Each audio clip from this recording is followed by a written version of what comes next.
Ya pemirsa, bencana angin yang terjadi di beberapa wilayah di Kabupaten Gunung Kidul mengakibatkan sejumlah kerusakan di beberapa wilayah dan beberapa rumah.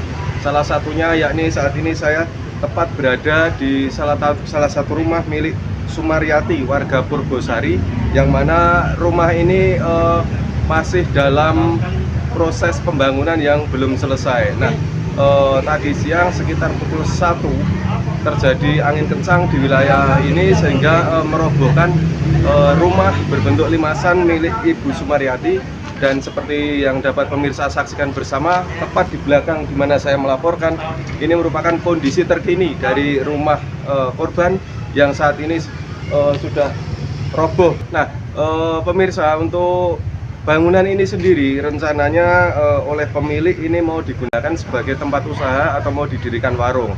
Nah, lokasi robohnya salah satu rumah ini yakni tepat di depan lapangan Kasatrian Wonosari atau tepat di sebelah timur Rumah Sakit Umum Daerah Wonosari.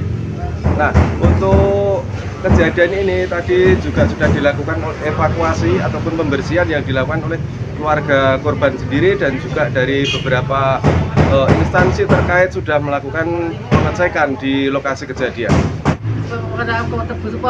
Angin Angin kencang ya. Sekitar jam berapa? Jam setengah 1 ya, setengah 2. Nah.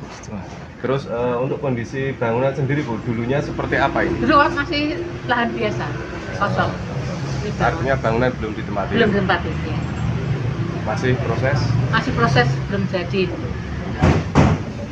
Perlu pemirsa ketahui, pada insiden ini, pada saat kejadian, kondisi para pekerja ini sedang libur. Artinya tidak ada aktivitas dalam pembangunan rumah ini, sehingga pada peristiwa ini juga tidak ada korban jiwa. Namun Ibu Sumaryati sendiri ini mengalami kerugian kurang lebih sekitar 55 juta rupiah.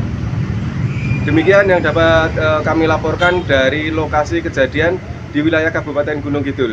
Saya Agus Suliantoro mengucapkan salam sehat dan sampai jumpa, bersatu bangkit bersama.